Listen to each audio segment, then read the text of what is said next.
الرحمن الرحيم. إياك نعبد وإياك نستعين اهدنا الصراط المستقيم صراط الذين أنعمت عليهم غير المغضوب عليهم ولا الضالين آمين. الحمد لله الذي أحد الفرد الصمد الذي لم يلد ولم يولد ولم يكن له كفوا أحد. أشهد أن لا إله إلا الله وحده لا شريك له وأشهد أن محمدا عبده ورسوله. اللهم صل وسلم وبارك على سيدنا محمد وعلى آله وصحبه أجمعين.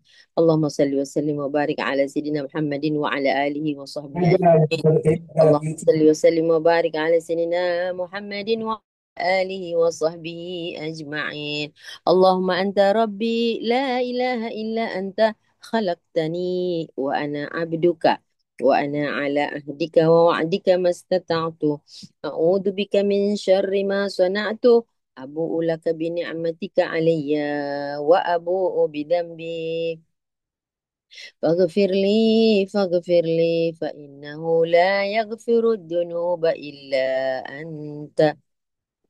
سبحانك لا علم لنا إلا ما علمتنا إنك أنت العليم الحكيم. ربي اشرح لي صدري ويسر لي أمري واحلل عقدة من لساني يفقهوا قولي. اللهم انفعنا بما علمتنا وعلمنا ما ينفعنا وزدنا علما وارزقنا فهما. تقبل الله منا ومنكم تقبل يا كريم. Alhamdulillah dengan izin Allah Subhanahu wa taala, Allah izinkan kita hari ini menjadi lebih baik dari hari esok dengan memulakan pagi kita untuk memberikan makanan kepada rohani kita, kepada jiwa kita. Insya-Allah usaha-usaha yang sebegini akan menambahkan keredaan Allah kepada kita dan juga menggembirakan Nabi Muhammad sallallahu alaihi wasallam karena kita tak sabar memasuki syurga. Di dunia aja kita bekejar untuk masuk kepada Raudha min Riyadil Jannah, yakni salah satu taman-taman syurga. Dan hari ini tentu saja tujuan kita menuntut ilmu. Rabbi zidni ilman, ya Allah tambah-tambahkan ilmu kepada kami. Warzugna fahman atau warzugni fahman. Bukalah kepahaman kami, bukalah wawasan berfikir kami. Jadi bila kita minta kurniakanlah kepada kami kepahaman, menunjukkan bahawa bukan hanya faham, tapi kita mampu merealisasikan, mewujudkan kepahaman kita dalam bentuk sebuah perbuatan. Ya, kita tak cukup, kita tak boleh atau tahu saja tidak cukup. Tahu saja tidak cukup. Tapi tahu itu harus dilanjutkan dengan mahu. Apa yang diketahui mahu dilaksanakan. Jadi, I dah tahu dah. Oh, tahu tak cukup. Tidak semua orang yang tahu melakukan apa yang dia tahu. So, daripada tahu, kita bawa kepada mau. Mau buat. Mau melaksanakan. Tahu ciri-ciri orang sabar macam mana. Okey, mau jadi orang sabar. Tahu ikhlas tu apa? Maka mau jadi orang ikhlas. Tahu tawakal tu apa? Mau menjalankan kebiasaan-kebiasaan yang memberikan kita nuansa tawakal itu sendiri. Tahu riak tu Allah paling tidak suka. Maka kita mau meninggalkan riak, sum'at, takabur. Tahu kita adalah umat Nabi Muhammad. Mau menunjukkan yang kita benar-benar ada identiti sebagai umat Nabi Muhammad sallallahu alaihi wasallam. Jadi belajar tidak hanya harus tahu, tapi mau membuktikan apa yang diketahui. Di sini manusia mengalami satu cabaran lagi. Dia kena betul-betul bermujahadah. Mujahadatun nafs agar apa yang dia tahu semua itu mau dia lakukan. Jadi um, macam orang pintar dia bilang, orang bijaksana dia bilang, tahu dan tempe makanan yang membuat hidup jadi enak. Betul tak? Tahu dan tempe itu membuat adalah makanan yang enak. Tapi tahu diri, saya terlupa macam ni. Dia kata bahawa tahu dan tempe itu makanan sehat. Tapi tahu diri Jadi tahu diri membuat hidup menjadi enak. Jadi kalau tahu dan tempe adalah makanan yang enak, maka tahu diri membuat hidupmu menjadi enak atau sehat. Jadi jadi tahu tempe bukan sekedar enak ya, tapi dia menyehatkan. Ya, jadi kita juga sekarang ini tahu diri. Tahu diri adalah mengiring kita kepada hidup yang lebih sehat. Baik. Jadi makanan sehat, hidup pun harus sehat. Baik, hari ini kita akan melanjutkan pengajian kita tentang ciri-ciri orang munafik yang cukup banyak. Pada kelas-kelas yang lepas, saya sudah memberitahu bahwa em, ayat-ayat yang berkaitan dengan orang munafik dan apa saja yang berkaitan dengan kemunafikan, orang munafik dan sifat-sifatnya, situasinya, trik mereka, apa-apa saja yang berkaitan dengan mereka di dalam Al-Quran itu, uh, ulama telah menuliskan lebih kurang dalam tidak kurang dari 200 ayat. Oh, banyak tuh. Ya, 200 ayat. Ya. Ya. Nah, jadi Ibu kalau mengaji Al-Quran, perlulah terjemahan tuh. Supaya kita tidak hanya berbunyi ayat-ayatnya di dalam lisan kita, tapi bergema di dalam jiwa kita. Oh, ini tanda orang munafik. Ini sifatnya, ini perbuatannya. Baik, hari ini saya nak menyebutkan tiga dulu ya. Kemarin itu kan Ustazah dah sebutkan ciri-ciri dalam surah An-Nisa 142 kan. Pada hari ini Ustazah nak ambil okay. Ustazah nak ambil sifat-sifat. Bismillah ya. Okay, pertama, sifatnya mereka dalam Quran ini disebutkan bahwa mereka mengaku beriman. Orang munafik sifatnya mengaku-ngaku beriman. Mengaku dan mengaku-ngaku itu kan berbeda. Hmm. Mengaku beriman. Perbuatan mengaku beriman itu kan perlu ustazah. Ya betul. Kalau tak mengaku macam mana kita tahu dia orang beriman? Tapi dalam pengakuannya ada kebohongan. Okey, nomor satu ya, mengaku beriman. Kemudian yang kedua, uh, mengaku beriman. Kemudian yang kedua, mengakui kebenaran. Nah, pertama apa tadi? Saya beriman. Yang kedua, mengakui kebaikan. Dalam minda kita, dalam hati kita, orang yang beriman tu pasti orang baik. Nah, jadi, mengaku beriman dan mengakui kebaikan. Nah, itu sejalan itu. Kan? Ada orang beriman tidak mengakui kebaikan. Nah, jadi pertama mengaku saya beriman. Yang kedua, mengakui kebaikan. Sebab itu walaupun dia tak berbuat baik, dia berlomba-lomba untuk jadi atau menampakkan kebaikan itu di mata manusia. Yang ketiga, menipu. Itu dulu ya, tiga itu dulu ya. Saya ulang ya, sifat-sifat orang munafik yang digambarkan oleh Al-Quran ialah mengaku beriman. Yang kedua, mengakui kebaikan. Dan yang ketiga, ternyata mereka menipu. Tiga dulu ya. Uh-uh. Catatan bagi cantik tau. Nanti kalau Ustazah tanya, kena jawab. Tanya apa tu? Kita punya pelajaran sampai di mana? Jangan pula. Kat mana satu sudah? Buat satu nota cantik. Di depan buku tu letak Jika ustazah tanya, ini jawapannya. Ustazah sudah ada 3 tandanya. Okey, 1, 2, 3. Jadi saya tahu nak lanjutkan tu. Ha? Jadi senang. Jangan langsung tak ambil kisah. Okey. Mengaku beriman. Kita mulai ya. Bismillahirrahmanirrahim. Ibu-ibu, kalau iman tu kita tidak akui, macam mana kita menjadi orang yang beriman? Bukankah kita disuruh bersyahadah? Berarti ada sesuatu yang salah dalam pengakuannya. Pengakuannya bercabang 2. Maksudnya apa?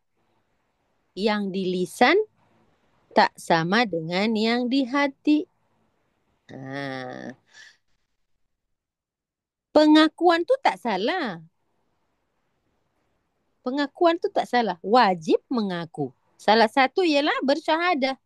Bersyahadah itu kan satu pengakuan. Jadi bukan salah pada pengakuannya. Ya. Bukan salah pada pengakuan itu. Tetapi bagaimana kita memperlakukan pengakuan itu dalam diri kita, itu yang menjadi problem. Mengaku, semua orang kena mengaku. Makanya ingat tak pelajaran yang lepas? Surah Al-Hujurat itu. Mengatakan bahwa jangan kamu berkata amanna, berkatalah aslamna. Kan Allah tegur tuh. Dalam surah Al-Hujurat. Allah larang kamu berkata amanna. Kenapa? Sebab iman lam yadkhul, belum masuk. Belum masuk ke mana?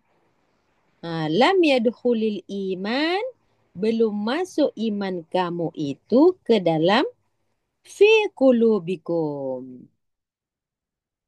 Jadi Allah melarang bila orang-orang A'rab ini orang mana? Orang-orang Badui, perkampungan sono. Bila mereka datang kepada Rasulullah SAW berkata amanna, Allah kata jangan cakap macam tu. Lam tu'minu, kamu belum beriman loh. Dalam catatan kami, kamu belum beriman. Habis tu kita nak bagi tahu kita ini adalah kita nak menyatakan identiti kita sebagai Muslim. Macam mana? Kita nak cakap apa? Qulu, Allah kata berkatalah aslamna. Ni pertama sekali Bibu ya. Sebab kita semua mengaku beriman apa? Melalui apa? Syahadah. Walamma yadkhulil iman fi qulubikum. Surah Al-Hujurat itu ya. Yang mula-mula sekali itu. Kelas kedua kalau saya tak silap. Ayat 14, 15, 16, 17, 18.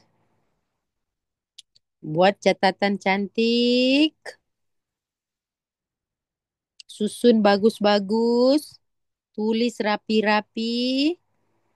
Berkatalah kepada diri kita bahawa ini adalah resipi supaya saya tidak terkena apa yang Al-Quran larang.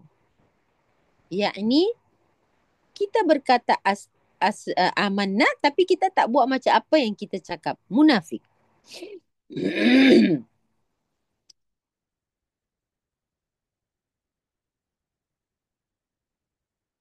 Jadi alasan yang pertama, Allah kata lamma yadkhulil iman fi qulubikum.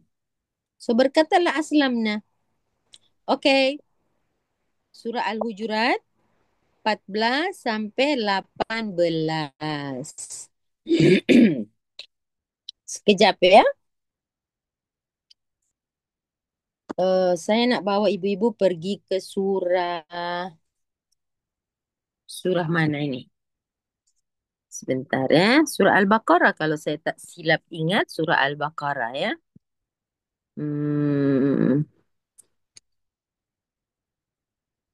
Okay. Aslamna. Allah kata amanna diganti dengan aslamna. Untuk menjaga keaslian iman itu. Okey. Aslam aslam tu. Okey.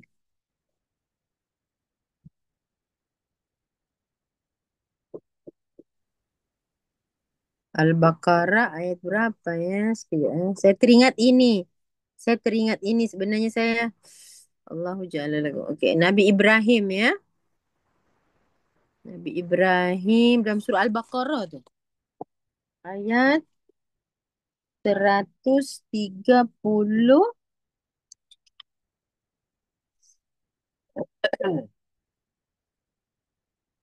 Ya, 30 betul. Ayat 130.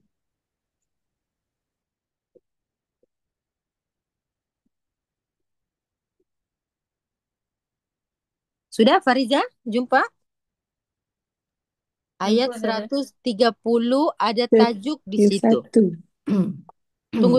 Kita mulai dari 130 dulu. A'udzu billahi minasyaitonir rajim. Wa may yarghabu 'an millati Ibrahim illa man safiha nafsah. Wa may yarghab.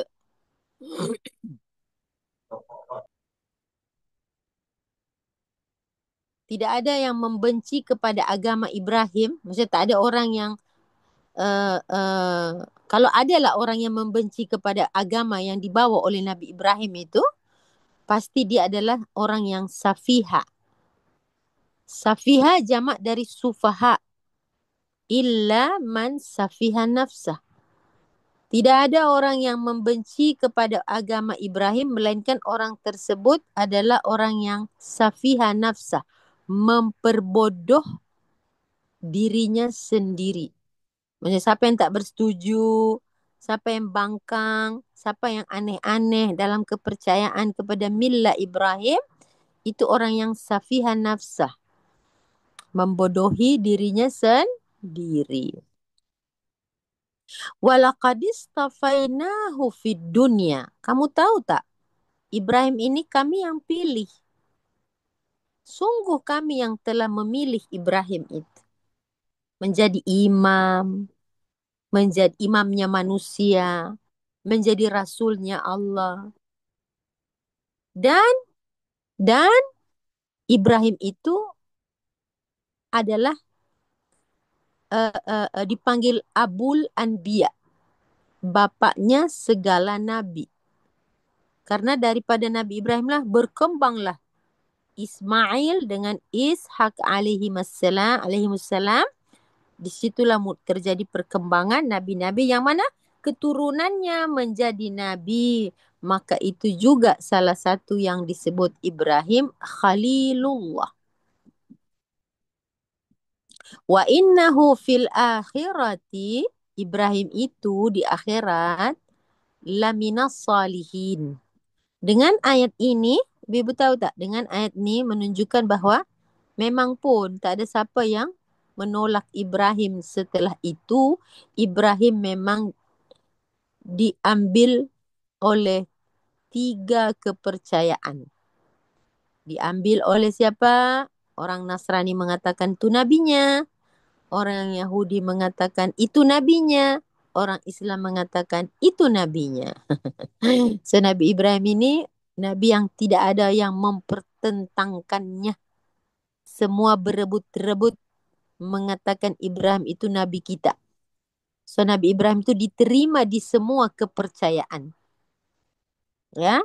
Ibrahim itu diterima di semua kepercayaan. Okey. Idh qala lahu rabbuhu aslim. Ingat ketika Tuhannya berfirman kepadanya, Ibrahim, aslim. Tunduk dan patuhlah. Qala aslamtu li rabbil alamin. Kan? Di sinilah Ustazah nak tunjuk tu perkataan Nabi Ibrahim aslamtu. Ini pada individu, pada pribadinya Nabi Ibrahim. Kalau surah Al-A'raf itu dalam bentuk aslamna. Kalau satu orang dia sendiri dia kata aslamtu. Kalau ramai aslamna. kami beriman. Kalau ini, kami berislam atau kami tunduk patuh. Yang ini aku tunduk patuh kepada Tuhan Rabbul Alamin. Okey, bagi bintang kat situ. Supaya kita ingat selalu, oh ya, ya, ya. Ini ada kaitan dengan kalau sendirian, aslam tu, kalau beramai-ramai tu surah Al-Hujurat sana tadi. Yang Allah katakan. Ibrahim pun mengatakan aslam tu. Ya. Kemudian ibu-ibu sendiri mau bacalah sampai selesai. Wa wasa biha Ibrahim banihi wa Ya'qub. Kemudian kalimat aslamna, aslamtu, aslim itu semua itu kita punya tugas bukan memberhentikan statement ini pada diri kita.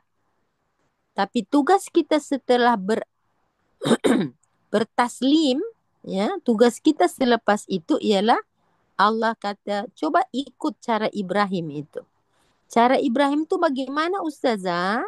Caranya Ibrahim ialah wasiat. Memberi wasiat kepada turunannya. Nah, jadi Ibu, bila kita telah berislam, telah beriman, tidak boleh stuck sama diri kita. Kita kena pastikan turunan kita tu kita jaga. Sebab itu perkataan wasiat adalah satu perkataan yang lebih luas, lebih detail dari nasihat. Ya. Wasiat itu lebih luas dari nasihat.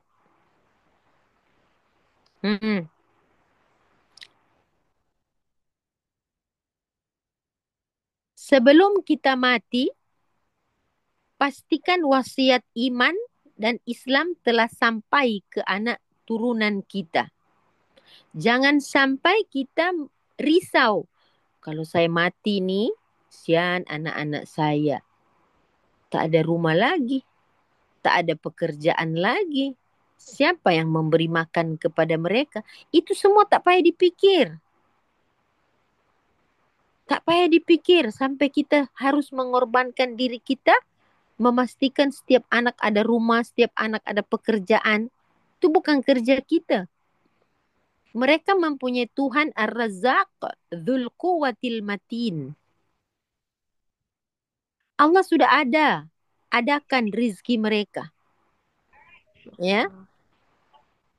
Kalau benda tu akan menjadi kerisauan, letaklah pada kerisauan yang bukan nomor satu.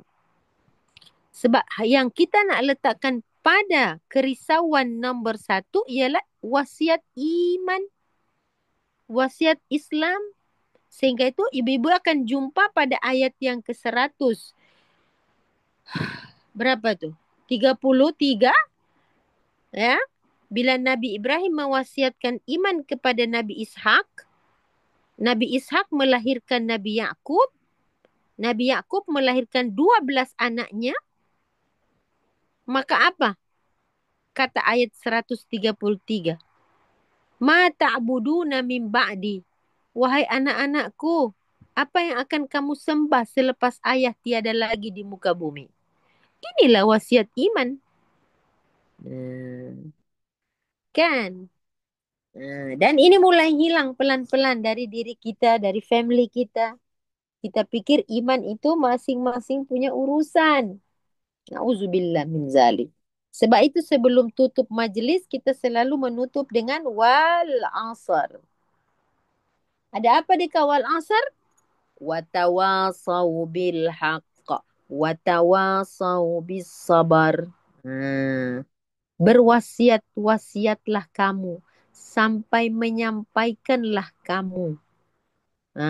Watawasau bil haqq. Watawasau bis sabar. Dan di surah Al-Balad, watawasau bil marhamah. 3 perintah yang Allah kata, hendaklah kalian saling berwasiat. Dalam hal kebenaran, dalam hal kesabaran, dan bil marhamah dalam hal kasih sayang. So kasih sayang ibu bapa kepada anaknya bukan belikan dia rumah, kereta, pekerjaan, bukan. Tapi merisaukan apa yang kamu nak sembah selepas ayah dan ibu tiada lagi di muka bumi. Hmm? Ya kalau dia pergi dulu kita doakan dia. Betul tak? Kalau kita pergi dulu, tambah-tambah zaman makin rosak. Zaman tu rosak bukan sebab zaman. Zaman itu rosak sebab perbuatan tangan manusia. Jadi manusia itu bukan hanya merusak alam, dia merusak waktu, merusak zaman. Akhirnya dia kata zaman edan. Zaman edan tu kata orang Indonesia bilang zaman sudah gila. Mana ada zaman gila? Kita yang jadi gila pada zaman tu. Zaman tetap daur perjalanan waktu cantik je. Daripada fajar, subuh, waktu duha, masuk tengah hari, masuk zuhur, masuk asar, masuk petang, ha? Masuk maghrib, masuk isya, tengah malam, terus subuh lagi. Cantik itu masa berputar. Tidak pernah masa menipu kita, menipu dirinya. Dia bertasbih. Cantik je. Peredaran matahari, peredaran bulan. Betul tak? Tidak pernah kan mereka membuat sesuatu yang aneh-aneh? Hmm? Kalau ada gerhana pun masih selamat lagi kita. Coba hitung. Di muka bumi ini dah berapa kali gerhana? Okey aja. Ha. Walaupun sepertiga gerhana itu melambangkan kiamat. Tapi elok lagi kita. Belum lagi sampai pada keputusan Allah untuk kiamat. Dan bila nak kiamat, Allah yang maha baik itu memberikan tanda-tanda. Walaupun kiamat itu terjadinya baghtatan, tiba-tiba, tapi tanda kecil, tanda besar, tanda utama, tanda menengah, asyratus sa'ah, ada Allah berikan kepada kita. Manusia merusak zamannya, manusia merusak alamnya, manusia merusak imannya. Sebab itu selagi wasiat tawasau bil haq, tawasau bis sabar, tawasau bil marhamah masih berkumandang di muka bumi amar ma'ruf nahi mungkar, insya Allah ada harapan kiamat itu. Saya tak kata masih lama ya, karena Quran kata barangkali satakunu qariban, sudah dekat. Artinya mudah-mudahan tidak terjadi ketika kita masih ada di sini. Begitu. Tapi kiamat kecil setiap hari berlaku, setiap saat berlaku hari kiamat kecil, yaitu kematian. Oke, jadi subhanallah ya, kita kembali ke asalnya tadi, yakni perkataan aslim. Allah suruh kepada Nabi Ibrahim, idqala lahu buhu aslim. Nabi Ibrahim berkata, okey, okey, okey. Aslam tu. Li Rabbil Alamin. Dan bukan sekadar pada ucapan, wa wassabiha Ibrahim banihi. Nabi Ibrahim mewasiatkan kalimat tadi kepada anak, cucu, zuriat, keturunannya. Ini yang kita kena refleksikan dalam diri kita. Sehingga cucu Nabi Ibrahim yang bernama Nabi Yakub mewariskan kalimat yang indah. Ma ta'buduna min ba'di.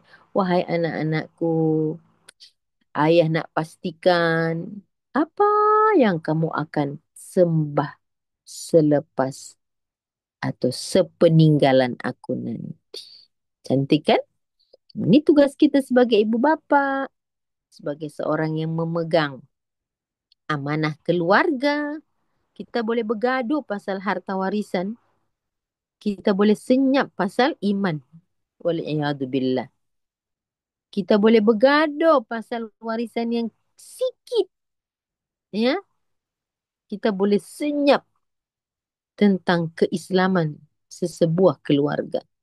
Ada lawyer, ada saksi, bab-bab pusaka, harta warisan, wasiat hibah. Sanggup kita membayar lawyer. Sanggup kita membayar ini apa segala macam urusannya. Tapi wasiat iman kita tak pakai lawyer pun. Sudah ada lawyernya, Rakib dan Atid. Sanggup kita bayar lawyer untuk menuntut harta warisan. Tapi kita tak sanggup nak hantar anak kita pergi ke kelas-kelas, memanggil guru, membuat circle yang akan memelihara imannya. Inilah kita. Kata ulama, yang Allah suruh buat dia tak buat, yang Allah tak suruh buat dia sibuk. Akhirnya apa? Air mata yang keluar dari matanya menangis karena dunia, bukan menangis untuk akhiratnya. Okey, selesai bab yang ini, yang aslamna, aslam tu, aslim tu semua. Selesai, buat nota cantik. Jadi mereka tu mengaku beriman.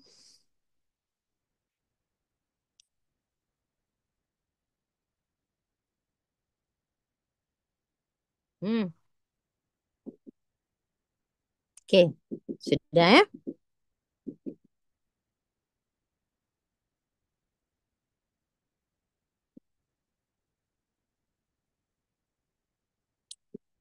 Okey, jom. Jangan bergerak dulu dari surah Al-Baqarah sebab saya akan menuju kepada surah Al-Baqarah bahagian depan sekali.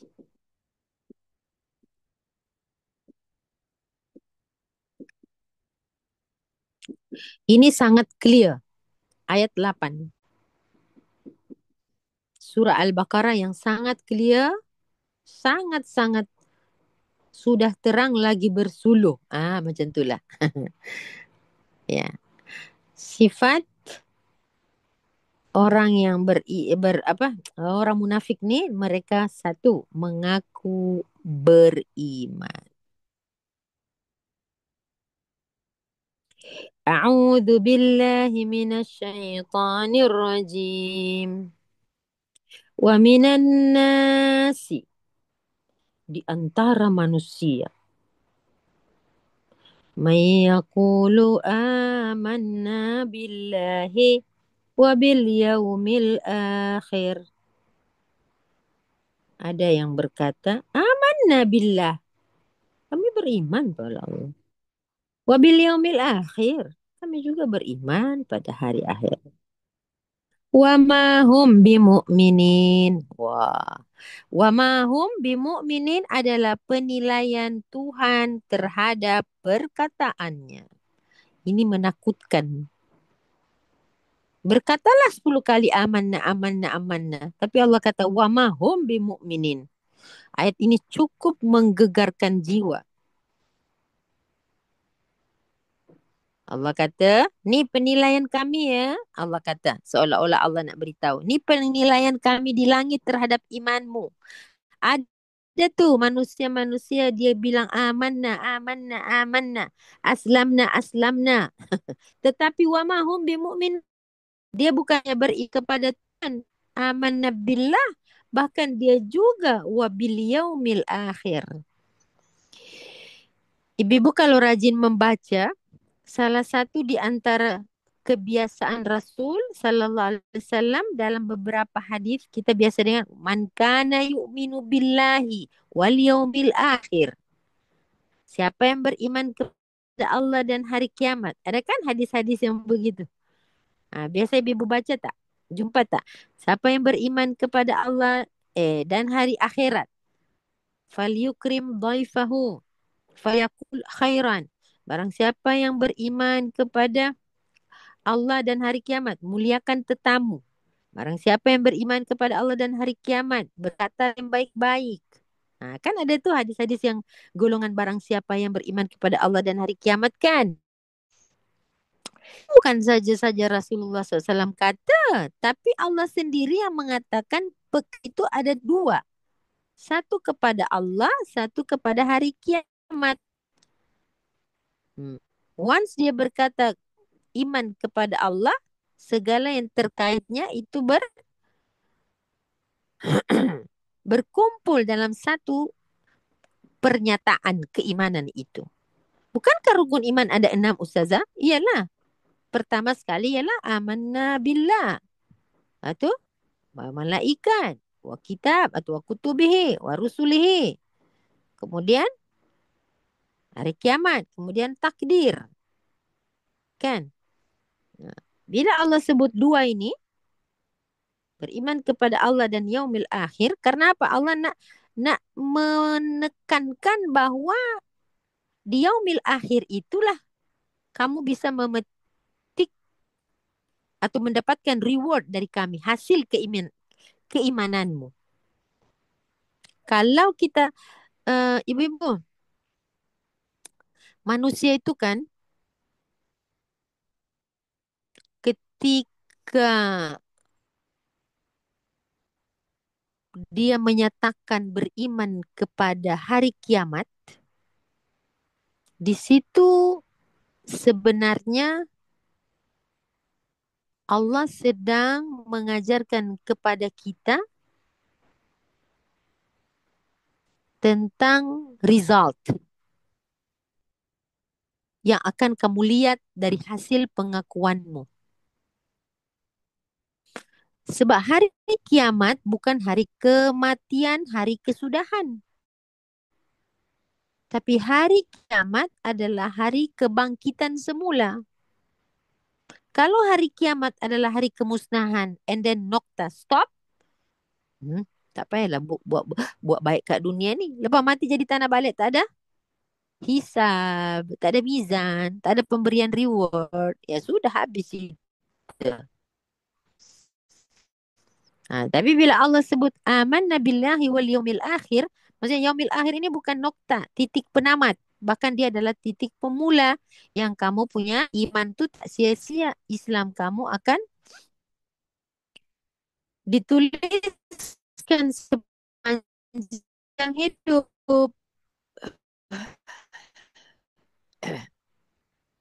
Ah, Jadi tak perlulah dia cakap beriman kepada Rasul, kitab, qada dan qada. Itu tidak melambangkan kebangkitan. Yaumil akhir menunjukkan bahawa imanmu akan akan diperiksa kembali, akan diaudit, dan kamu akan merasakan buah keimanan itu. Jadi mungkin ada ibu yang terfikir, Ustazah, kenapa tak ada beriman kepada Allah, Rasul, malaikat, kitab dan qada qadar? Itu semua tidak akan melambangkan adanya kebangkitan, adanya uh, uh, uh, apa itu apa ya? Bila Allah sebut hari kiamat, menunjukkan apa yang kita buat akan diaudit kembali dan kita akan menerima sama ada itu reward daripada Allah Subhanahu Wa Taala atau reward kita bermasalah. Hmm. Apa achievement yang kita dapat dari hasil keimanan itu? Jadi setiap kali kita buat amalan, kita ada buat satu self detection. Self detectionnya ini okey tak okey ni? Ni Allah suka ke tak ni? Ni nanti besok bila aku beramal hari ini, apakah amal itu milik saya kekal sampai ke akhirat? Ibu-ibu ada tak terfikir macam tu? Jangan-jangan saya punya iman ini, saya punya pahala-pahala ini, saya bikin untuk orang lain. Maksudnya besok ternyata tidak milik kekal saya. Bukan freehold. Kita kalau beli rumah kita tanyakan, freehold ke tak? Kalau benda yang freehold cepat laku tak? Tak ada masalah kan? Ibu, kalau kita nak memberi rumah ke tanah ke, kita tanya itu dulu kan? Ibu, Ya, betul, Ustazah. hilang. Betul tak? Kalau freehold orang beli tak? Beli cepat. Beli cepat. Ibu-ibu kita lupa kita punya amalan ini. Ada freehold tak nanti besok ni di akhirat ni? Kita Masya tak nak nanti Allah. besok. Rupanya saya punya amalan yang saya buat ni orang punya rupanya. Astagfirullah. Itu yang kita tak terfikir tu. Ya, bukan saya punya rupanya. Kenapa? Astagfirullah. Ialah dia berpindah tangan. Astagfirullahaladzim. Astagfirullahaladzim. Astagfirullahaladzim. Hmm. Astagfirullahaladzim. Ya Allah. Ah. Jadi solat kita, oh rupanya tetangga punya itu. Rupanya puasa kita, alahai, itu sana punya. Oh, kenapa Ustazah dia berpindah tangan? Kan ada hadis yang mengatakan orang yang muflis, yang bankrupt di akhirat itu bukan yang pulang tanpa amal. Banyak amal dia, tapi bukan milik dia kekal. Rupanya dia tolong berimankan untuk si A, B, C, D yang pernah dianiaya di dunia. Na'udzubillah min zalik. Nah, itu yang kita tak nak tuh. Itu yang gunanya kita belajar tuh. Astagfirullah ya Allah, mudah-mudahan amalan yang saya buat ini kekal saya punya ya Allah. Jangan saya rupanya beramal untuk orang pula. Dan akhirnya saya punya macam mana? Okay. Jadi kalau nak freehold bukan hanya di dunia. Perpastikan amalan kita itu betul-betul kita punya. Jadi bila Allah kata man kana yu'minu billah, Rasulullah SAW berkata, barang siapa yang beriman kepada Allah dan hari kiamat. Bila Allah sebut hari kiamat, bila Rasul sebut hari kiamat, itu menunjukkan, kamu akan diaudit di sana tuh. Hati-hati. Jadi Allah di dalam hal ini memberitahu kepada kita, tuh di antara manusia itu ada yang amanna billahi wa bil yaumil akhir. Tapi sebenarnya dalam catatan kami, keimanannya palsu. Wa ma hum bimu'minin.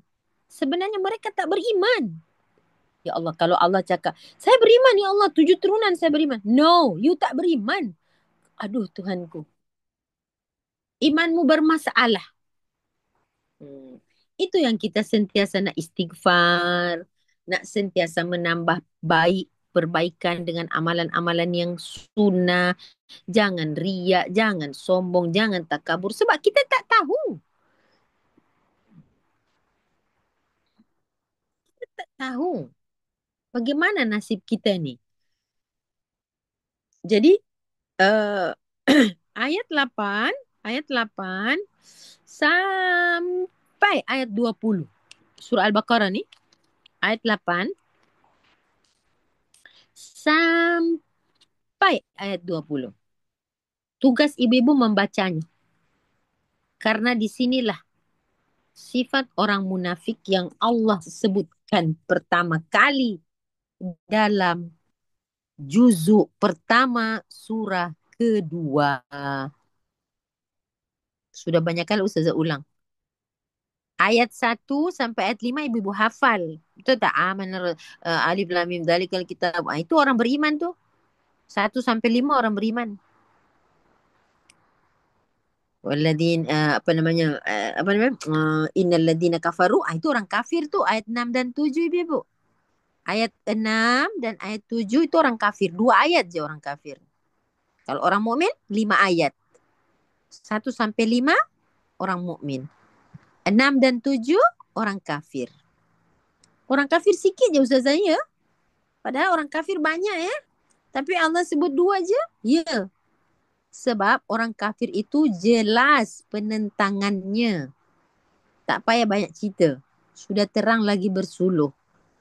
Kamu nak tahu orang kafir? Nampak perkataannya menyakitkan, perbuatannya menyakitkan, hatinya ya clear. Dia tak suka, dia tak suka. Dia tak mau, dia tak mau. Dia menolak, betul-betul dia menolak. Clear, jelas. So Allah buat apa nak panjang-panjang cerita?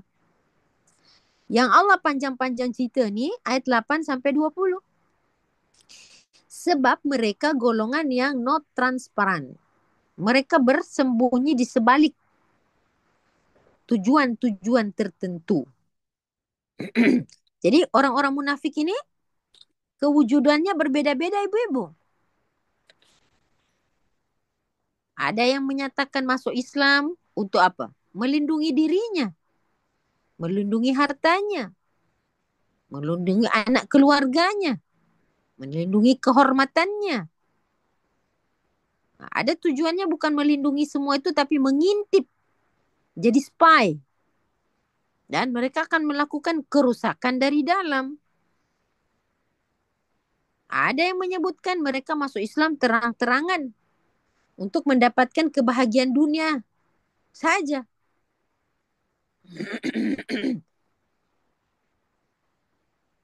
Macam-macam. Jadi mereka ada satu mission yang mereka nak. Lillahi ta'ala tak ada lah dalam kepala dan minda mereka, hati mereka. Tak ada lillahi ta'ala, itu tak ada. Ya.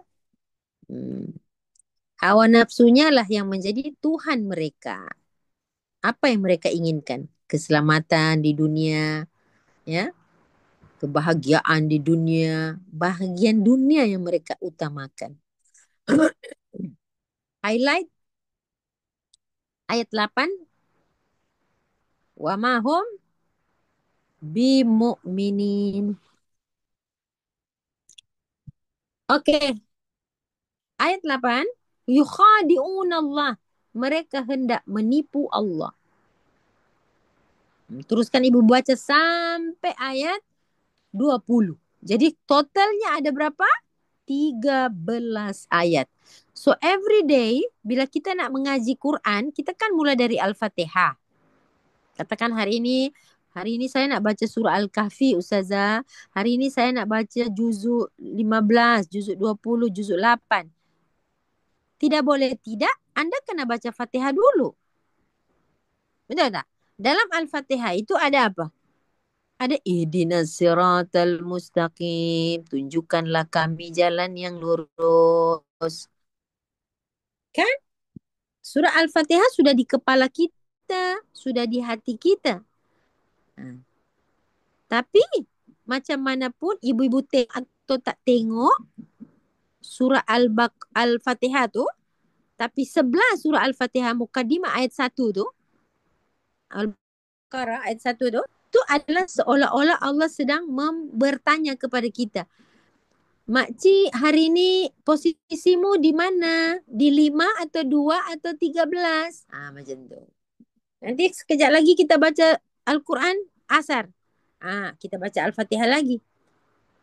Kita sedikit lagi melihat tentang 3 position tu. Pagi tadi posisimu pada 5. Mungkin malam ni posisimu bergeser sedikit ke? Oh tak, saya kena mempertahankan pada sampai mati pada posisi 5. 5 itu 1 sampai 5 lah. Sebab manusia ni hatinya berbolak-balik. Dah lah hatinya berbolak-balik. Iblis istiqamah buat kerja dia. Jadi manusia adalah mempunyai hati yang labil, bukan stabil. Labil, naik turun imannya. Tambah-tambah iblis pula buat kerja rajin. Kalau kita malas, apa jadi agak-agak?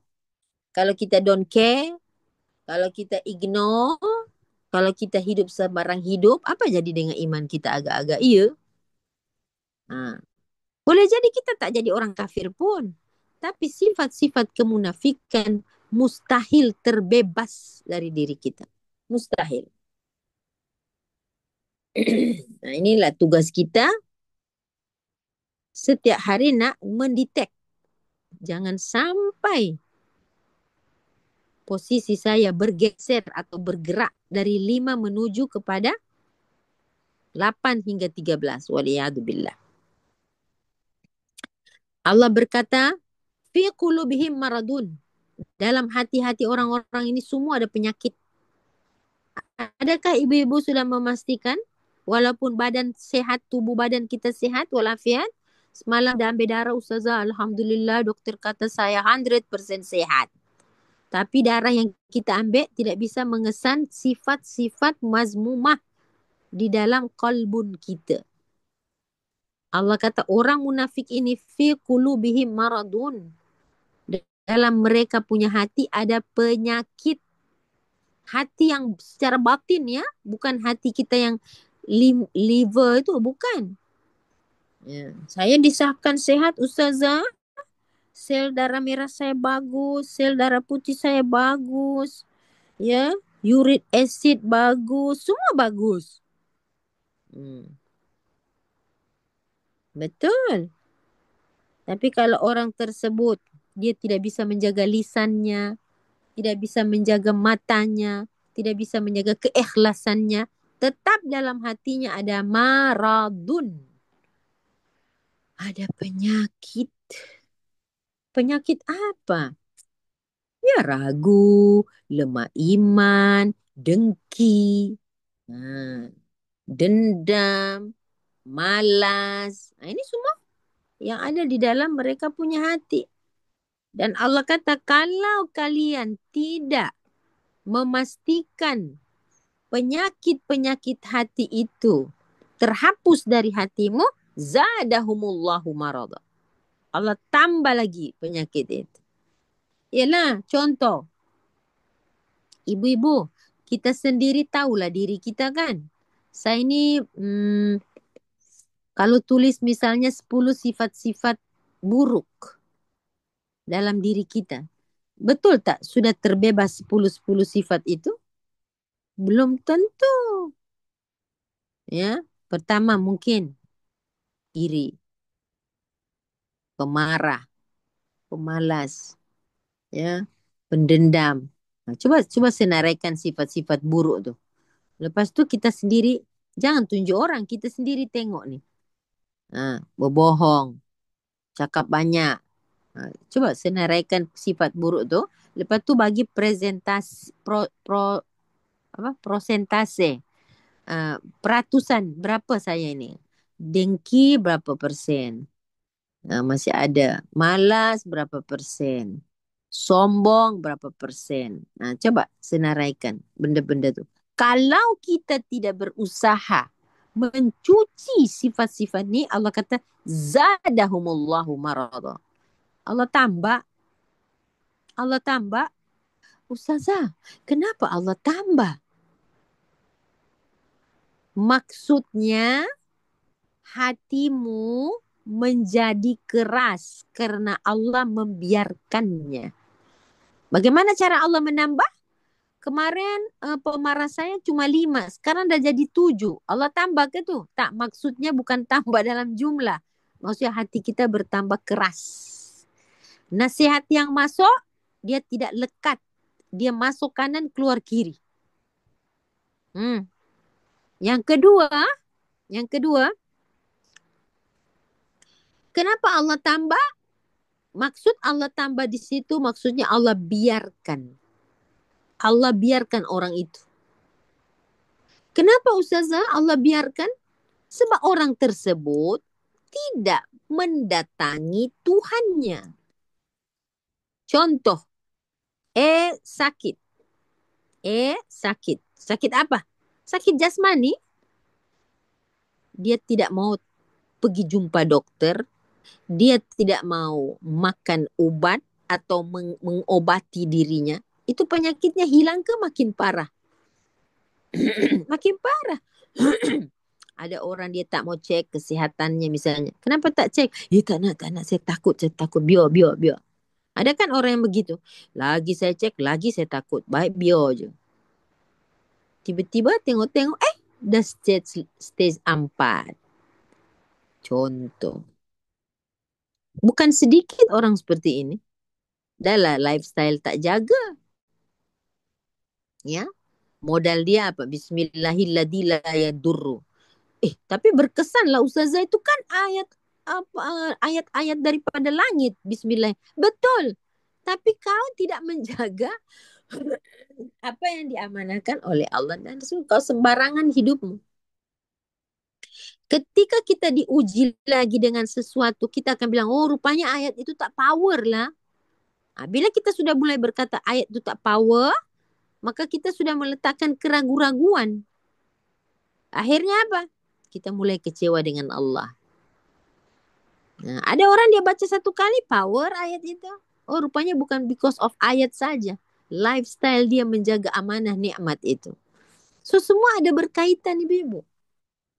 Hanya kita akan mudah kecewa dengan Allah dan Rasul. Ingatkan ayat ini miracle. Ayat ini power. Tak ada pun. Baca tak berubah pun. Bukan ayat itu yang nak mengubah. You punya style tu mengubah dulu. Ramai Ustazah cakap, Ustazah tolong doakan Ustazah. Ustazah apa doanya ini ya? Ustazah dah bagi doa? dalam sebulan 2 bulan dah baca dah doa itu. Dia senyum. Tak tahu dia baca, dia tak baca. Ya, dah hafal doa itu.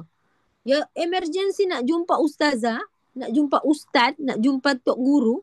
Bila dah bagi, semua ke mengamalkan doa itu? Ha. Betul-betul ke dia menganggap doa ini satu yang power? Atau saja-saja? Baguslah kita jumpa orang minta didoakan, bagus.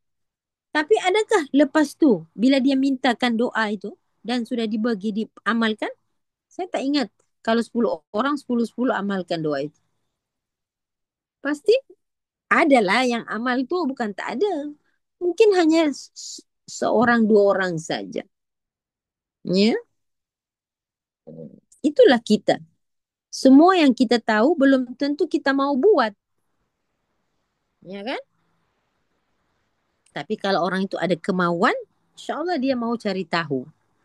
Nah, jadi Ibu, ketika seseorang itu membiarkan penyakit itu, zadahumullahu marada walahum adabun alimun bima kanu yakdzibun. Okey, ayat ini, ayat 10 ini saya akan mengajak ibu-ibu untuk menulis di tepi ayat 10 itu, di tepi ayat 10 surah Al-Baqarah, tolong ibu-ibu tulis di situ, tolong tulis di situ surah Al-Kahfi. Di tepi ayat 10, tuliskan surah Al-Kahfi ayat 13. Tulis dulu. Kahfi 13.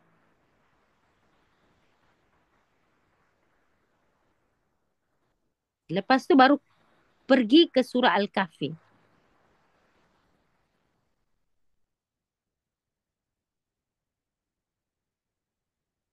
Okey Fariza, tolong dibaca surah Al-Kahfi 13. Nahnu, ayat dan terjemahan.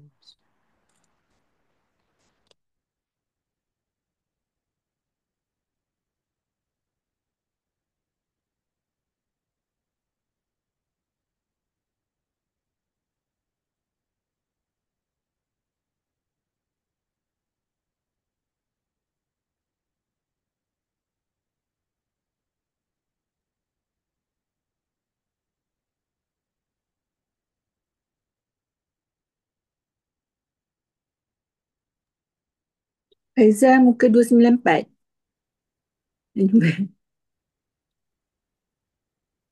أعوذ بالله من الشيطان الرجيم نحن نقص عليك نبأهم بالحق إنهم فتية آمنوا بربهم وزدناهم هدى.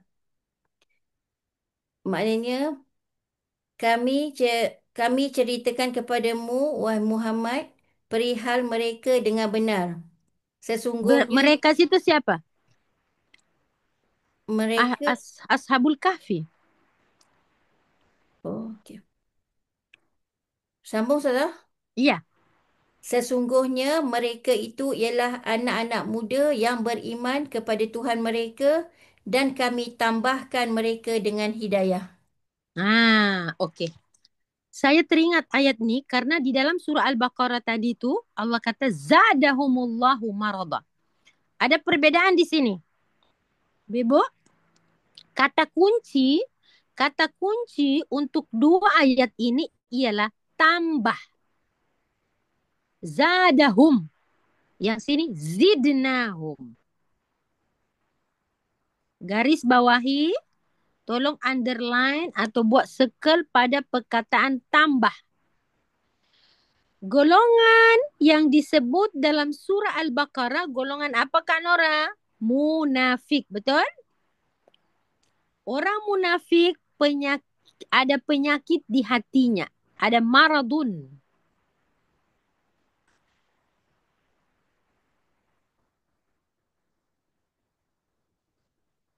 Penyakit itu zadahumullahu marada. Allah tambah lagi. Ya maksudnya Allah biarkan mereka dengan keadaan penyakit itu. Sebab mereka tak mau berubat, tidak mau datang kepada Tuhan. Iman yang samar-samar. Berbeda dengan surah Al-Kahfi. Surah Al-Kahfi ada pertambahan. Allah kata di dalam surah Al-Kahfi, nahnu kami naqussu alaika, menceritakan kepadamu wahai Muhammad, naba'ahum, berita tentang mereka. Mereka ini siapa? Pemuda-pemuda. Orang-orang muda. Mana Ustazah tahu dia orang muda? Sebab Quran sebut fityatun. Fitya. Fitya itu pemuda. Jamak dari perkataan fata. Fata itu umur berapa? Ibnul Qayyim Al-Jauziyah mengatakan umur fata ialah dari umur 15, 16 sampai 40 tahun. Kalau sudah 41 bukan lagi pemuda. Limit yang diberikan oleh para ulama, umur fata, umur yang berkisar antara akil balik, sudah remaja tu 15, 16 tu, sampai 40 tahun. Okey?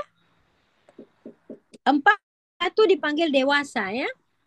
Jadi dikategorikan mereka fata atau fityatun dalam bentuk jamak, menunjukkan orang-orang ini orang-orang muda, dan Allah menyebutkan nahnu nakusu alaika naba'a. Naba'ahum. Fariza, naba'a itu artinya apa? Berita, betul? Perihal mereka. Ya, Saya ataupun punya. naba. Naba itu berita, tapi bukan khabar. Kenapa Allah tak sebut nahnu naqusu alaika khabarahum? Khabar ialah bahasa Arab. Khabar ialah berita kan? Apa kabar? Kaifa khabar atau kaifa akhbarukum? Halukum, ahwalukum. Kenapa disebut naba? Dalam Al-Quran ada surat naba, berita besar. Maksudnya perihal tentang Ashabul Kahfi bukan khabar biasa. Ini berita besar. Naik dan turunnya iman, tambah dan kurangnya iman, ini berita besar loh. Bukan ekonomi naik turun je berita besar. Ekonomi down, itu berita besar. Itu tak besar pun sebenarnya. Yang paling menjadi nabak besar tu apabila dunia nak kiamat, hati kita mengalami bencana keimanan, ya, naik turunnya iman itu berita besar. So Allah menggunakan kata nahum, ini bukan berita kecil, ini bukan dongeng, ini apa tu? Story yang nak VYP je, FYP je, bukan. Ini nabak ni berita besar tentang naik turunnya iman. Siapa punya iman ini? Orang muda. Kalau orang tua pergi masjid 24 jam, kita tak heran ya Kak Nora, betul tak? Dia nak pergi mana lagi?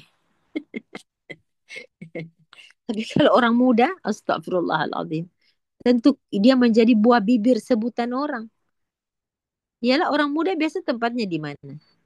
Innahum fityatun amanu. Oh, mereka ini adalah orang-orang beriman. Muda pula tu, fityatun amanu.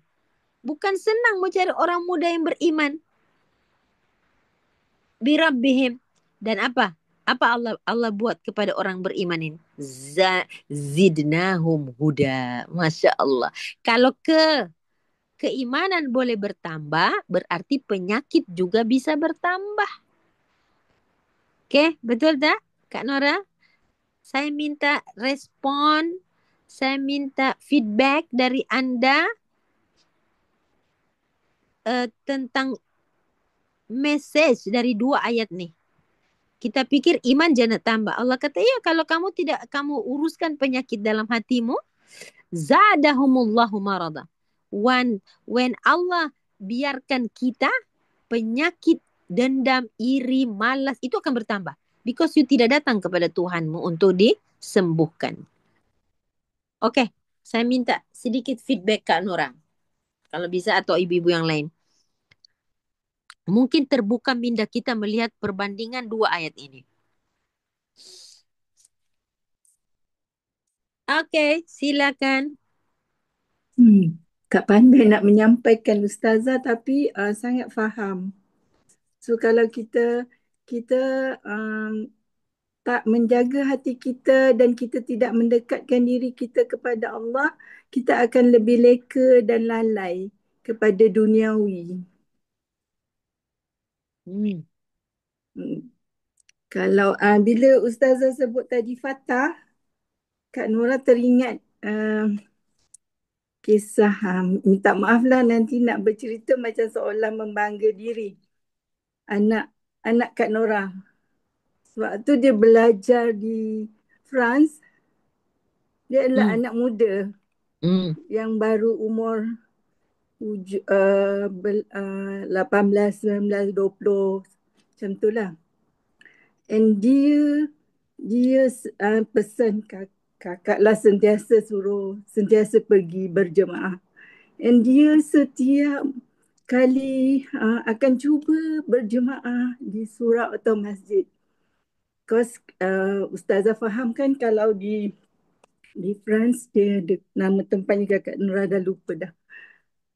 Sangat kurang orang kita. Dan Hmm. waktu musim salji, musim sejuk, dia tetap pergi dengan basikal dia. And ada orang tua yang sangat menyayangi dia. Hmm. Orang itu orang Islam yang berasal dari Tunisia ke mana Kak Nura lupa. Hmm. Sangat menjaga dia dan selalu menghantarkan makanan untuk dia, menjaga dia ketika di sana. Sehingga bila dia dah balik sini, dia kahwin, orang tua tu datang Ustazah sangat Allah. menyayangi dia. So jadi Kak Nur rasa bila Fatah ni menjaga imannya, insya-Allah akan ramai orang-orang di sekeliling akan menjaga dia. Masya Allah. Itu Melalui ya minta ya ya. maaf kan, Nur bukan nak membangga diri Faham, tapi faham. Ini sharing. ya ini bukti. Masya Allah. Iya, France bukan negeri kita. Ya, walaupun banyak orang Islam tapi environment, betul tak? Keadaan itu, Masya Allah. Tak, Kak Nora punya cerita ini membantu kita untuk faham ayat ini. Bagaimana tangan Tuhan dihulurkan. Allah nak buktikan zidnahum huda itu ditambahkan silaturahimnya, petunjuknya, kasih sayangnya, guidance-nya. Allah sedang menampakkan nikmat Allah kepada melalui situasi manusia, keadaan, zaman, harga diri seorang, bagaimana Islam caring, luar biasa. Dan pasti tidak ada niat-niat seperti itu kalau bukan Allah yang menggerakkan. Ya kalau orang tu duduk di Mekah ke di Saudi, kita tak heran, betul tak? Kita punya geng-geng, ini orang yang lain. Tapi sebagai seorang pemuda ya, dengan melawan hawa nafsunya, dengan dia punya kekuatan, dia sebenarnya orang muda ini dia lebih rapat kepada maksiat, misalnya ya.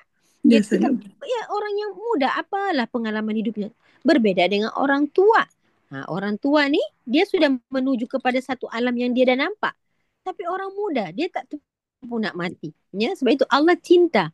Allah cinta kepada orang tua yang taat tu Allah cinta. Tapi Allah lebih cinta kepada apa? Anak muda. Asyabu at-ta'i', orang muda yang taat. Tu Allah lebih cinta. So kalau ibu-ibu hari ini semua umur 60 dan ibu-ibu belajar, itu Allah cinta. Tapi kalau di sini ada orang yang di bawah umur 40, itu Allah lebih cinta kepada mereka. Ya, ibu-ibu, betul. Subhanallah. Jadi Allah tunjukkanlah. So hari ini, yalah, kejadian itu sudah berlaku lama. Cuma mungkin Kak Nora hanya melihat secara umumnya. Tapi sekarang Kak Nora menjumpai ayat ini. Ya kan? Ayat ini sebagai Masya Allah, Tuhan tidak pernah mengingkari janjinya. Zidnahum huda. Berbeda. Ustazah ada yang masih nak participate. Okay, go. Cakap je, buka mic tu. Okay. Assalamualaikum Ustazah. Ya Allah, Waalaikumsalam. Saya kenal suara itu. Ferial Ya. Ustazah. Ya, Adindaku sayang. Okay. Subhanallah, Ustazah punya tajuk nih, saya baru discuss dengan my cousin, kebetulan beliau ada di sini nih, Emil. Tentang anak muda yang taat taat menjalankan syariah gitu kan. It is not easy sebetulnya. Yang tadi Ustazah sebut umur 15 sampai 40 dalam teori psikologis itu memang menjadi satu tugas perkembangan yang harusnya itu sudah balik lagi yang tadi Ustazah sampaikan, diwasiatkan oleh orang tua di saat anak-anak itu di golden age-nya mereka gitu. Jadi golden age itu sangat penting untuk menjadi dasar yang merupakan wasiat daripada orang tua dan para pendidik anak tersebut, sehingga di umur 15 sampai 40 itu dia mengaplikasikan wasiat-wasiat tersebut gitu. Masya Eh, so ini memang subhanallah, balik lagi yang ilmu yang Ustazah sampaikan ini memang ya semua ada di Al-Quran gitu, tapi kita bukan kadang ya, seringkali baca Quran tuh cuman baca ayatnya saja gitu, nggak paham artinya, apalagi mendalam secara per Mm-mm. kalimat gitu. Mm-mm. Kalau kita tak belajar begini, so memang untuk menjadi anak muda yang taat beribadah itu sesuatu yang berat.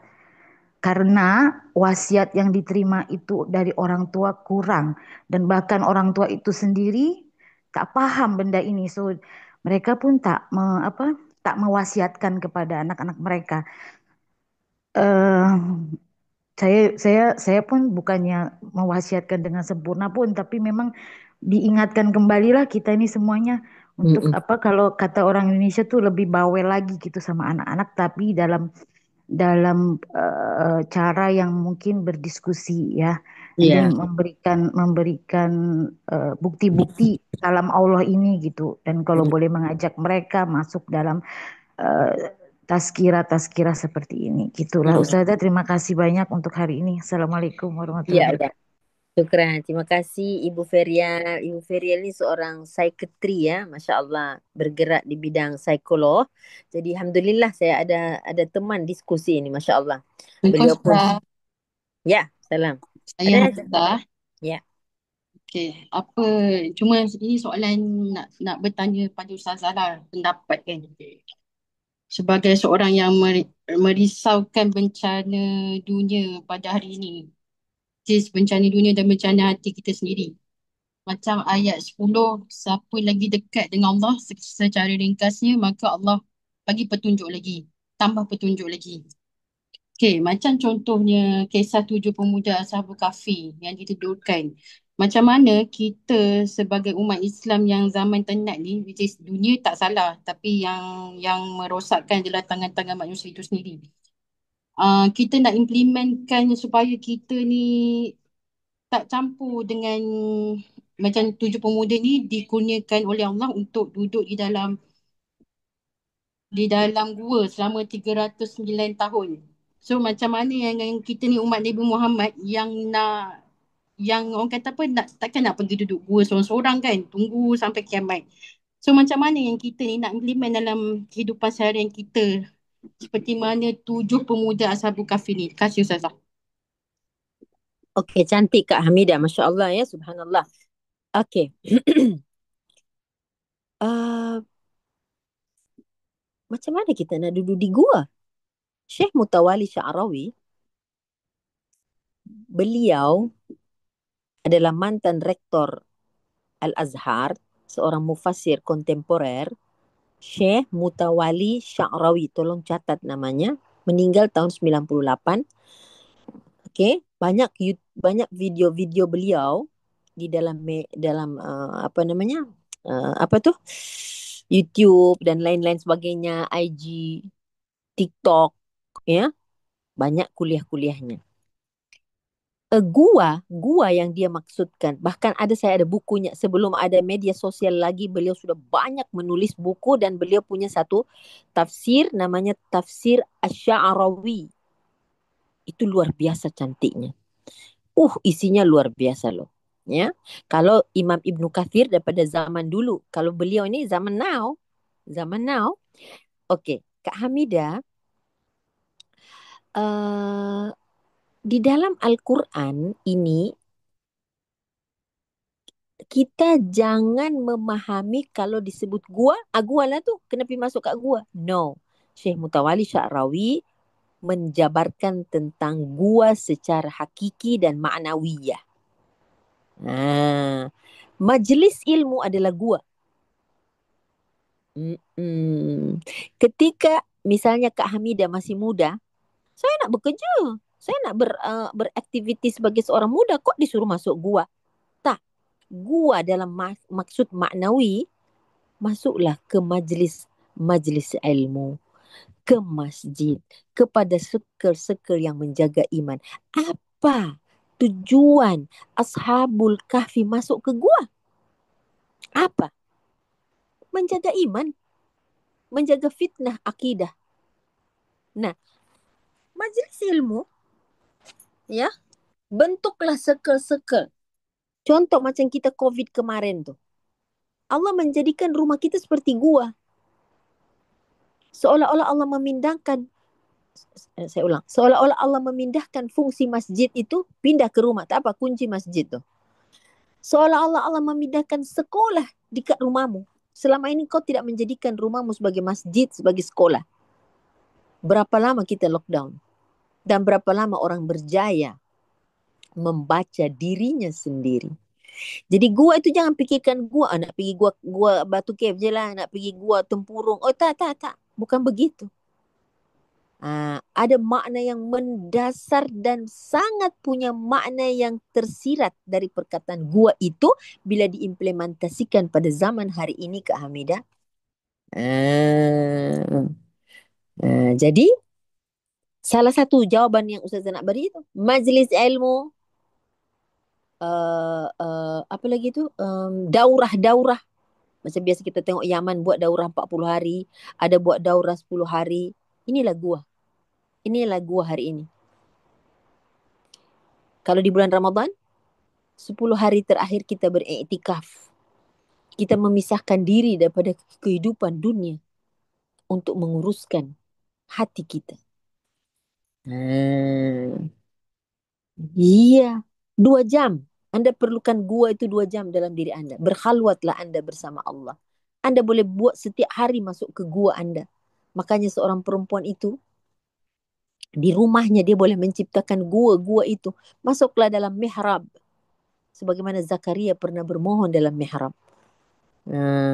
Itu menurut Syekh Mutawali Sya'rawi. Dapat dipahami, Kak Nora?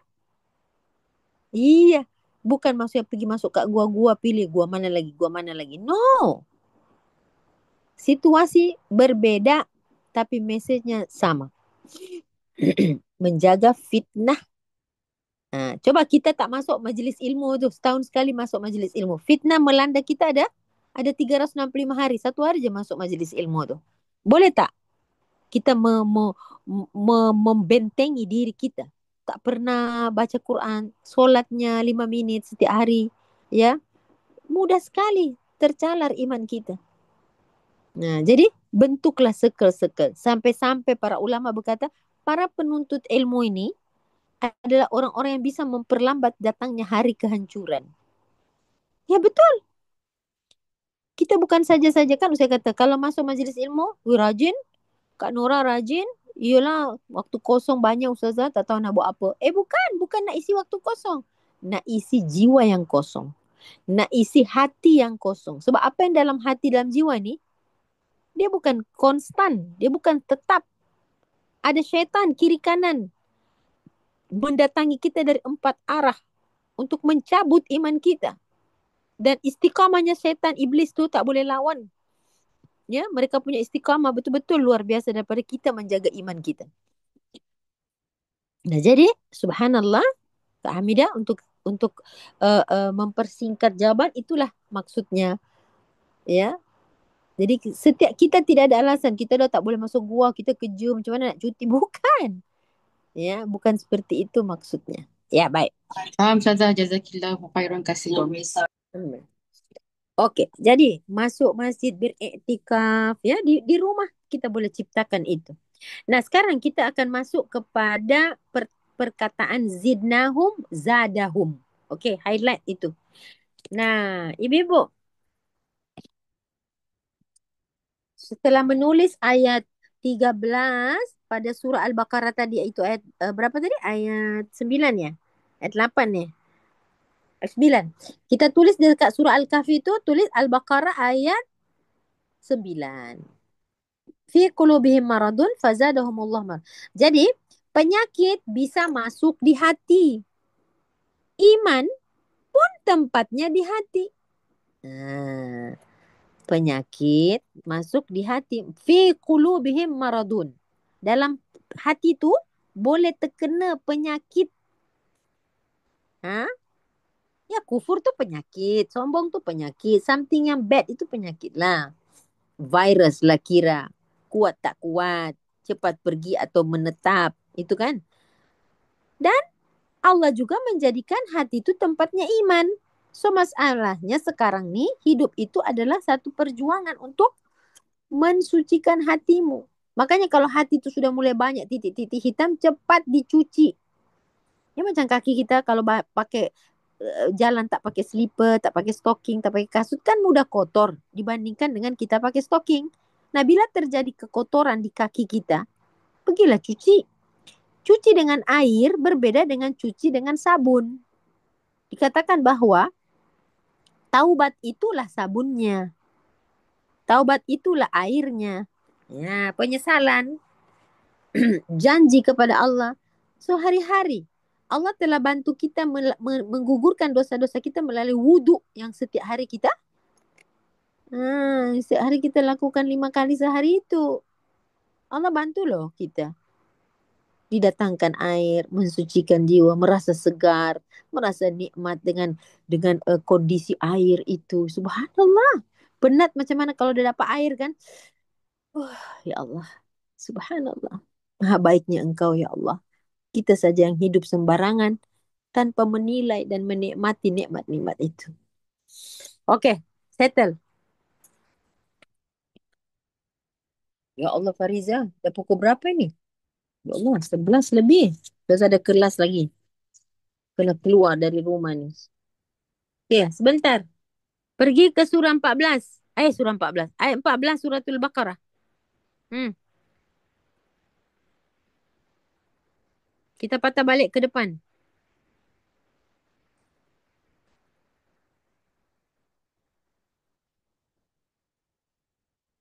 Wa idza laqul ladina amanu, kalau mereka berhadapan dengan orang beriman, orang-orang munafik ni, kalau dia orang berhadapan dengan orang beriman, okey ibu-ibu, coba saya ingin minta kepada ibu-ibu, bila sebut orang munafik, anda jangan membayangkan sosok seseorang. Sehingga anda merasa anda terbebas dari kemunafikan tu. Coba bayangkan kita lah itu. Na'udzubillah. Tak, maksudnya sifat itu ada tak pada diri kita. Supaya kita boleh protect. So, bila sekarang kita bicara tentang orang munafik, badannya sama dengan kita. Dia orang juga kan, bukan pohon, bukan hewan. Kita jugalah tu. Bayangkan sebuah sosok insan yang tidak nampak mukanya. Barangkali mukanya tu boleh muncul ke situ saya punya muka ke? Bayangkan sesosok manusia yang bukan orang lain. Yang itu insan. Okey, wa idza laqul ladina amanu, jika dia berjumpa dengan orang beriman, bayangkan itu konon-kononlah kita. Qalu amanna. Kami beriman. Wa idza khalau ila syayatinihim, jika dia berpisah dengan orang beriman, dia join dengan geng-geng dia. Tengok apa Allah kata. Idza khalau ila syayatinihim, maksudnya dia punya geng-geng tu, Allah tak cakap kepada kawan-kawannya. Kawan-kawan ini telah mempunyai perangai macam syaitan juga. Orang yang telah dijaga oleh syaitan. Allah telah berlepas diri daripada mereka. Sebab Allah kata di situ, ila syayatinihim. Bila orang munafik itu jumpa setannya, ya kawan tu telah bertukar lah. Ya. Fariza pegang Quran yang ada lafziah ke? Harfiah? Aduh. Okey, Kak Nora, baca khalau di situ. Khalau tu apa di situ? Wa idza khalau. Wa iza halau. Khalau tu saya nak tahu dalam makna di situ. Mereka kembali Ustazah. Kembali yang lain Mereka ada? berjumpa. Okey, berjumpa. Okey? Mereka bertemu. Bertemu. Ada lagi yang lain?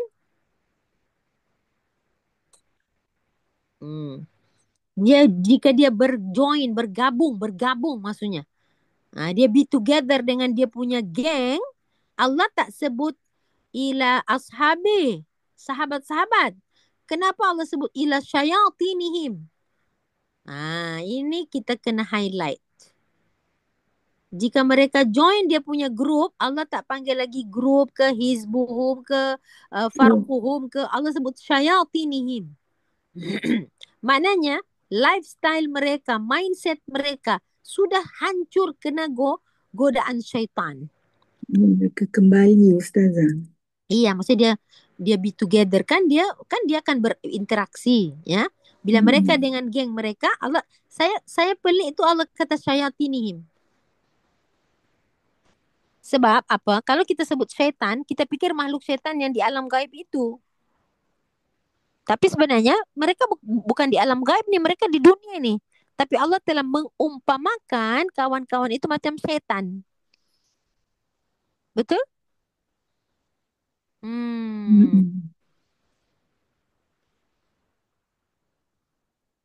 Mereka sudah menjadi anak murid terbaik daripada iblis. Sehingga itu Allah mengatakan syayatinihim, bentuk jamak dari syaitan. Maksudnya semua dah kena rasuk. Imannya sudah bermasalah, Islamnya sudah hancur. Wa idha khalau ila syayatinihim qalu inna ma'akum. Bila dia jumpa geng dia, mungkin geng dia kata, nampak awak ni dah alim ah. No, inna ma'akum. Innama nahnu mustahzi'un. Kita ada plan lah. Kita ada misi lah. Allah Karim. Last. Kita tutup dengan surah Al-Baqarah ayat 76 dan 77. So next class masih tetap membicarakan orang munafik. InsyaAllah panjang umur sihat walafiat. Tadi Ustazah dah bagi 3 kan? Menyukai kebaikan. Lepas tu apa lagi satu? Ada 3 itu kan? So Fariza ingatkan Ustazah. Kita akan berbincang panjang lebar tentang sifat-sifat ini. Menipu. Menipu. Okey. Salah satu daripada mustahzi'un, istihza. Tidak. Ini adalah satu trik atau satu taktik penipuan-penipuan yang bisa mereka lakukan. Ada yang dari luar, ada yang dari dalam. Jadi mereka boleh bergabung dengan orang Islam. Mereka boleh pakai jubah. Mereka boleh masuk masjid. Mereka boleh solat di belakang Rasulullah SAW. Mereka boleh puasa. Nah itu yang saya kata, bayangkan itu sifat ada tak sama kita. Sehingga kekhawatiran Sayyidina Umar betul-betul beralasan.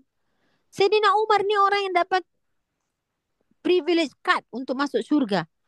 Tapi Rasulullah membagi senarai nama orang munafik. Sayyidina Umar boleh kejar Huzaifah al-Yamani dan berkata, nama saya ada tak situ? Sayyidina Umar curiga dirinya ada tak namanya. Wahai Huzaifah, nama saya ada situ tak? Karena kerisauan beliau. Yang kita ini tak risau. Kita membayangkan sosok yang lain munafik itu. Ustazah, kalau misal katalah kita ni memang orang masjid. Bila pergi masjid kita dengan jubah kita, kawan-kawan yang circle yang baik lah kan. So macam bila hari yang kita berliburan, kita jumpa kawan-kawan di majlis, karakter kita berbeza. Maksudnya tak jadi seperti salik yang di agama anjurkan. Adakah itu munafik Ustazah? Kita Kak Nora, sifat munafik bukan manusia yang nilai. Bukan. Yang nilai ini Allah. Bukan kita. Bukan kita. Nanti Kak Nora letak di situ tulis surah Munafikun ayat 1. Itu yang menjadi kerisauan kepada Rasulullah SAW. Ya. Adakah dari pakaiannya Kak Ustazah? Ya. Artinya bukan sekedar pakaian kan. Yang dilihat kan keimanan kita. Ya. Ada 70 kategori yang Imam siapa sebutkan Az-Zahabi tentang kemunafikan tu.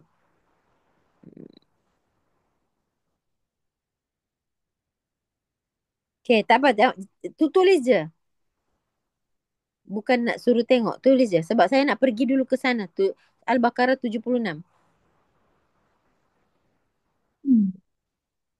Yalah kita tak naklah kita digelari munafik yang alim. Munafik alim. Bercakap dengan hikmah. Tapi mengamalkan kezaliman dan kemungkaran. Kita tak nak jadi macam tu. Itu yang dikhawatirkan oleh Saidina Umar. Ya. Yang paling ditakut itu dia ada yang boleh je kepada guru, kepada murid, kepada siapa saja benda ni boleh terkena. Okay, jom. Wa idza laqul ladina amanu hampir sama dengan ayat 14. Wa idza laqul ladina amanu qalu amanna. Sama? Sama. Tulis situ 14. Wa idza khala. Tadi khalau. Yang dalam surah Al-Baqarah khalau. Yang di sini wa idza khala ba'duhum ila ba'din. Jika mereka bertemu dengan geng-geng mereka sesama sendiri, apa kata mereka?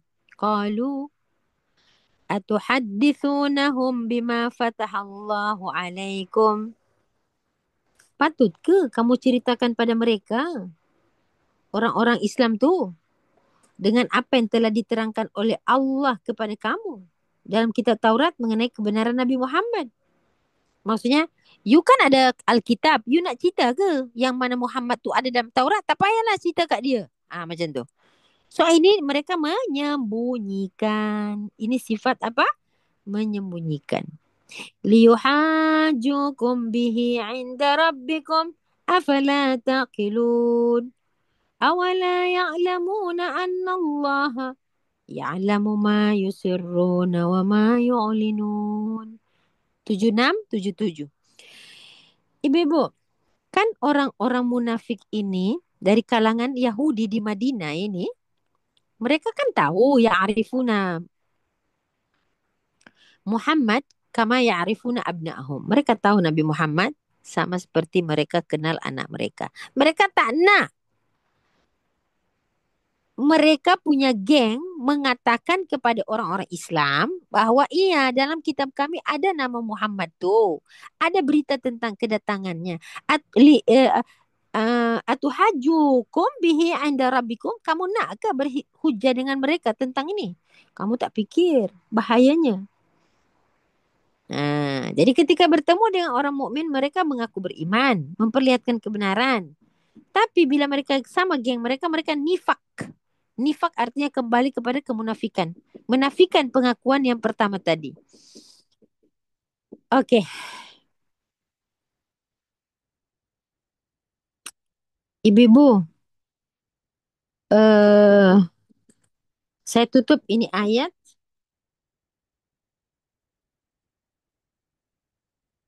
Mengenai sebentar ya. Ayat 7677 ni, ini menceritakan tentang Abdullah bin Ubay. Ya, Abdullah bin Ubay.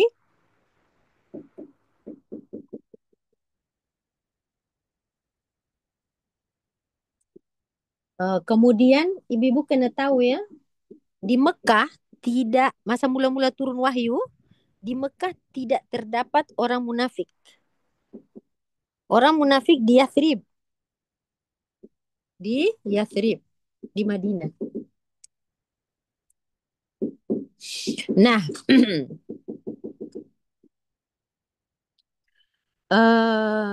apa yang disebutkan di sini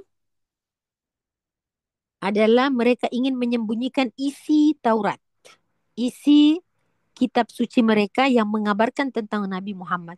So ini mereka sembunyikan.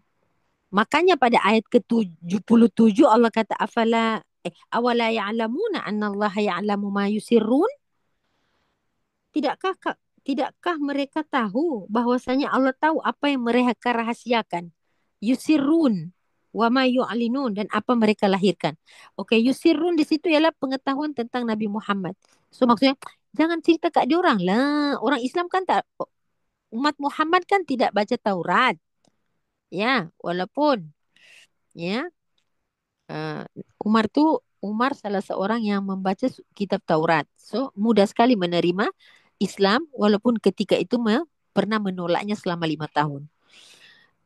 Mereka tidak ingin menampakkan berita tentang kedatangan Nabi Muhammad SAW dalam isi kitab mereka.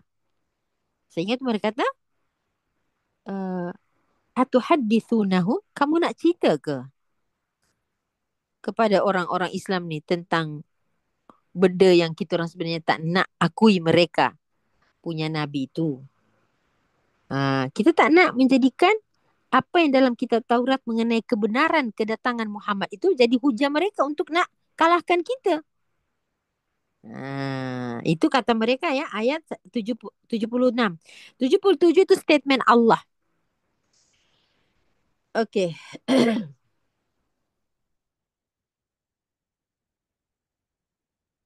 Nah, ayat itu berkenaan dengan dia diskusi mereka tentang kebenaran adanya Nabi Muhammad. So tak nak sokong. Tak nak sokong sama sekali. Jadi mereka mengetahui kebenaran tapi menyembunyikan. Nah, inilah. Okey, Bibu. Saya akan menambah lagi satu ayat. Yang ni surah Al-Baqarah 204 dan 206. Ibu baca nanti di rumah. Ya, di rumah. Ibu baca. Dan satu lagi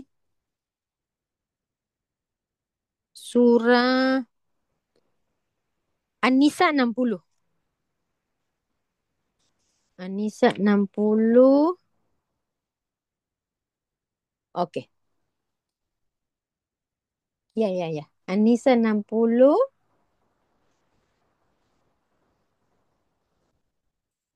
Ya, dua surah itu ya.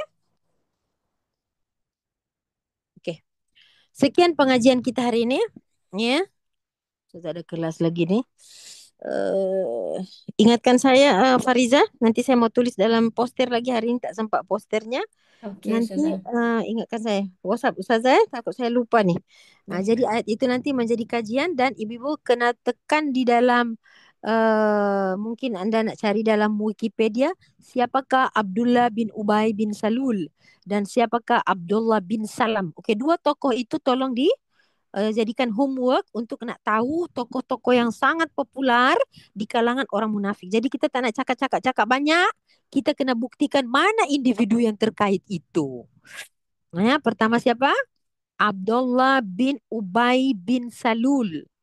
Abdullah bin Ubay bin Salul biasa dipanggil Ibnu Salul. Ini dia mati dalam kemunafikan. Anaknya beriman. Namanya Abdullah juga. Okey, yang kedua Abdullah bin Salam. Abdullah bin Salam ini mati sebagai orang Islam. Dia ketua.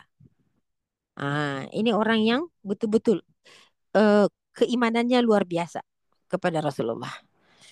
Ada dua tokoh yang bertentangan. Okey? Tulis cantik namanya. Bacalah Wikipedia atau mungkin ada library yang anda bisa baca. Apa namanya? Ya pasti semua mau cari GPT. Tapi ingat GPT tak semuanya betul ya. Kalau ada 10, ada 5, ada 4, ada 3 kesalahannya yang kena perbetulkan. Khususan mengenai ayat itu. Kita kena cek balik. Siapakah Abdullah bin Ubay bin Salul atau Ibnu Salul dan Abdullah bin Salam. Semoga bahan bacaan itu lebih menambah perbendaharaan ilmu dan pengetahuan kita pada pelajaran-pelajaran yang akan datang. Tapi walau macam mana pun Ibnu Salul itu pernah anaknya menjumpai Rasulullah SAW dan meminta untuk meminjamkan jubahnya untuk dikafankan kepada ayahnya. Dan Rasulullah tidak ingin si anak ini sedih, Rasulullah pinjamkan jubahnya. Betapa mulianya hati baginda. Dan Umar pasti protes. Umar pasti merajuk. Kita berjuang siang hari malam dengan Rasulullah SAW, tak dapat pula lah jubahnya nak jadi kain kapan. Ni Abdullah bin Salul ini apa hal? Dia pula dapat. Bukan sebab dia. Sebab Rasulullah. Kenapa dia dapat jubah tu? Bagaimana rengekkan anaknya kepada Rasulullah SAW. Ya. Sekian pengajian hari ini. Semoga yang benar itu pasti Allah yang punya, yang kurang pasti dari saya sebagai manusia yang penuh kelemahan. Semoga kita menjadi kuat dengan keikhlasan kita. Barakallahu li wa lakum fil Qur'anil azim. Hadanallahu iyya wa iyyakum ajmain. Wal 'asr innal insana lafi khusr illa alladziina amanu wa 'amilus shalihat wa tawassaw bil haqqi wa tawassaw bis sabr. Subhanakallahumma wa bihamdika asyhadu an la ilaha illa anta nastaghfiruka ya rabb.